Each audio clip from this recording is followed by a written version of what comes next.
We would like to tell you how we think Golan Heights Winery can succeed in the Chinese market through reviving the ancient Silk Road trade by allowing Chinese consumers to experience Israel's 5,000-year history of winemaking. I'm Shashank. I'm Sarah. I'm Jonathan. And I'm Atta. So today we're going to run you through starting off with what Golan Heights Wine is, their mission and what they do. Then we're going to run over the Chinese market and give you a little bit of description about the Chinese market. Then we're going to talk about our strategy analysis and our plan of action. Then we're also going to talk about the potential risks associated with our plan of action. And then we're going to end off by reimagining Yarden and showing you our vision of what we want Yarden to be.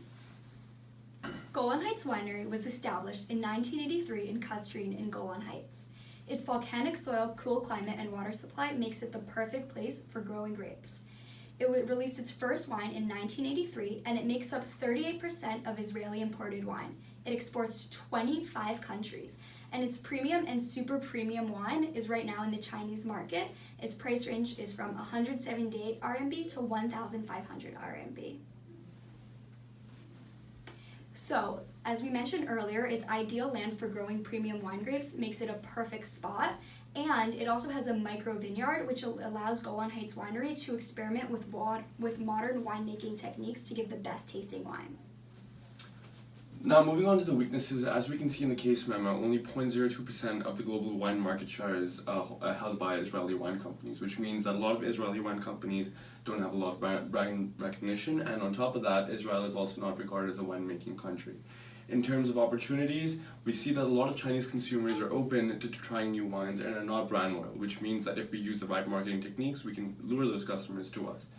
Furthermore, we see that China has a growing population of wine drinkers, which is also something very advantageous for us. And we can also use Israel's 5,000 years of winemaking history and promote that within the Chinese market. In terms of threats, we see that there's a lot of foreign prestigious wines there from France, Australia and Chile that are acting as our main competitors. And we also see the presence of counterfeit wines in the market. Now, as we can see here, the most important thing to Chinese consumers is the exporting country, but we also see that taste, brand, and quality are also very important to Chinese consumers, and these are the facets we want to emphasize on and use to lure Chinese customers to our brand. We've identified several trends in the Chinese market. First of all, the wine type. Red wine is extremely popular in Chinese market, taking up 80% of the market share. Second of all, taste. Because a lot of Chinese consumers are less experienced with wine, they tend to prefer wines with lower acidity and some sweetness. Third of all, location. Tier 1 city does remain the largest market, but with the growing Chinese economy, second, third, and fourth tier cities are growing exponentially. We notice an interesting thing that northern cities are slower in growth because of their colder weather, so they prefer the higher alcoholic content. In terms of demographic, we are more premium, so this is a demographic we really like, with the wealthy consumers drinking more wine. For the growth and opportunity, we notice that there's increased sales in Mid-Autumn Festival and Chinese New Year, and here in the graph you can show the breakdown showing that premium wine with 350 or over RMB has most market share during those two times. So this is a really good marketing opportunity for Golan Heights wine. So before we move on to propose our policies and actions, we first want to see what our competitors did well. And we see that French wines especially draw a lot of attention in those special days because of their association with luxury and heritage, which makes them a preferred choice of gift.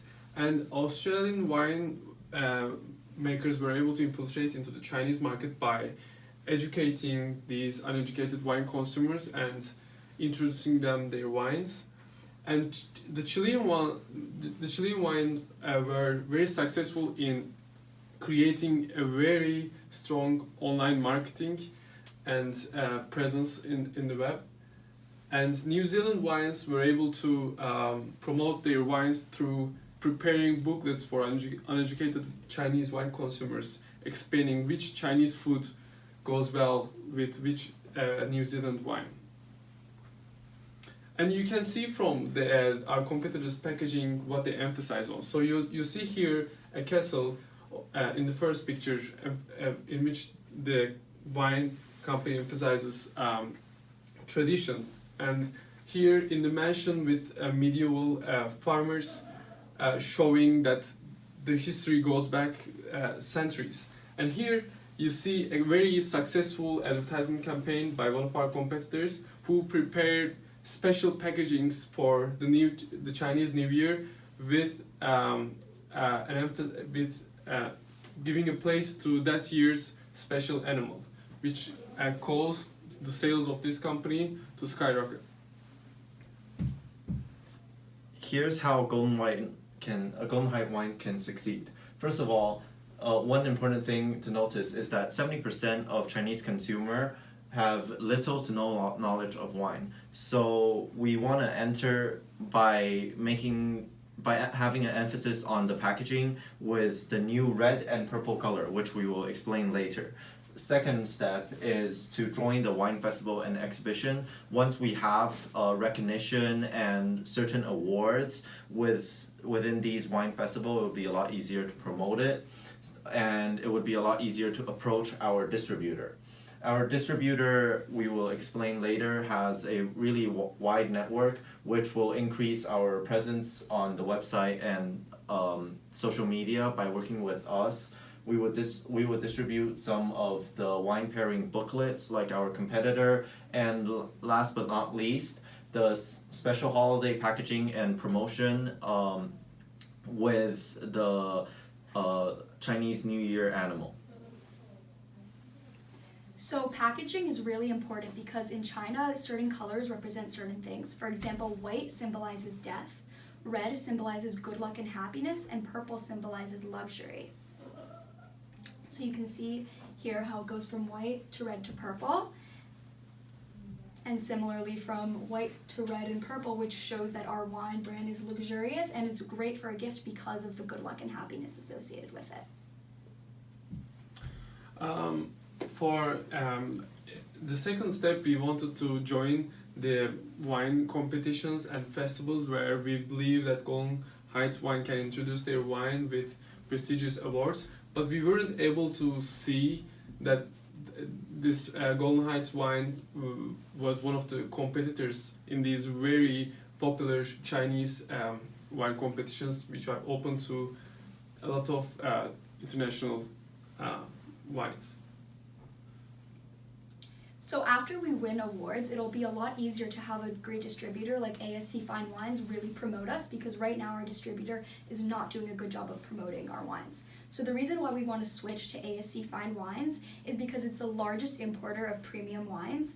It is located in first, second, and third tiered cities, plus online. It's regarded for its premium wines, and it supplies to top hotels, restaurants, and bars, as well as working directly with individuals and firms to get our wines out there.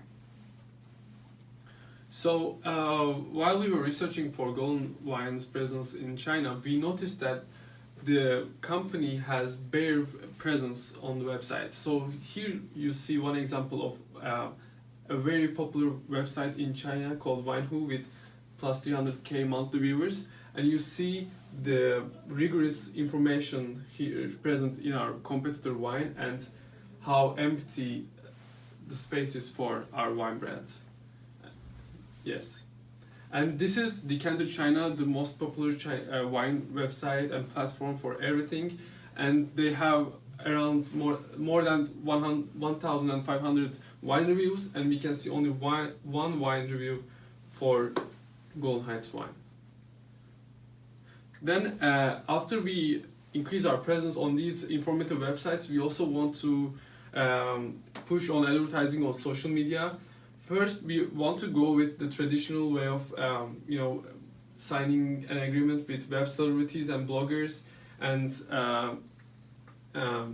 asking them to share their experience with our wine, which allows us to reach our target customers who are young and who use a lot of time in social media. But web celebrity influencers have a disadvantage, which is their waning influence as a result of explicit promotion, which might discredit our promotion. But we have another channel, which is micro influencers. And micro influencers, they have very intimate and devoted communities, and they are more trusted. So with this high rate of return, we believe that in addition to the lower cost, this channel would be our best way of reaching new Chinese consumers. One thing we noticed that Golan Heights Wine doesn't do is that they don't have a public account on WeChat and Weibo, which have hundreds of millions of users, and this is a really good source of publicizing our taste and our product with constant news of promotion informations to our followers. These are things that our competitors are doing, and we hope to follow. So we want to use social media to really boost Golan Heights wine image. So Chinese consumers want wine from countries with winemaking histories. As we saw before, the most important thing to Chinese consumers when buying imported wine is where their wine comes from. And Israel is not associated with a winemaking history. So what we want to do is have Golan Heights promote Israel's rich history of winemaking on its social media.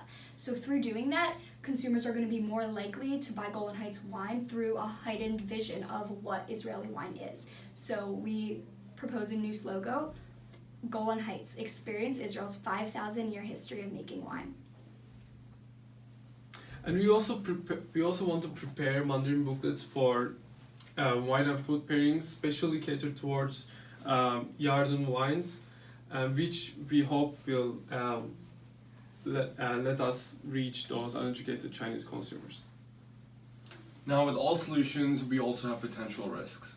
The one and the most important risk here is the cost of rebranding and repositioning in the Chinese market. This requires a huge cost for the brand, and this will be one of our biggest risks. Furthermore, the Chinese Communist Party's general attitude of supporting local businesses, there might be a bias towards the local businesses and promoting local businesses instead of international businesses, which might also act as a potential risk. Furthermore, we also see that there's a increase in consumption of local branded wines, which also might be another risk. And last but not least, going back to the threats, having established foreign wines already in the market is one of our biggest problems and risks at the moment. But with that in mind, we still think that the revenue will attract through having these proposed solutions will greatly be much better than our risks. So through reimagining Yarden, we want to have new colors, red and purple, for our packaging, and to have special holiday packaging. So we show the new colors of having red and purple for our regular packaging. And then for our Chinese holiday packaging, we want to have red and then incorporate the Chinese animal of the new year. We want to have QR codes to prove authenticity and link the introduction of wine. So by having QR codes, consumers know that whenever they buy Golan Heights wine, they're getting authentic imported wine and not a knockoff wine. And we want to tell a story, this new story of a legacy of winemaking in Israel, and it's reviving the history of the ancient Silk Road trade between China and ancient Israel. And through this, we want to establish Golan Heights wine as a premium wine brand that's luxurious and that everyone wants to have for themselves and to give as a gift to others. Thank you. Thank you. Thank you.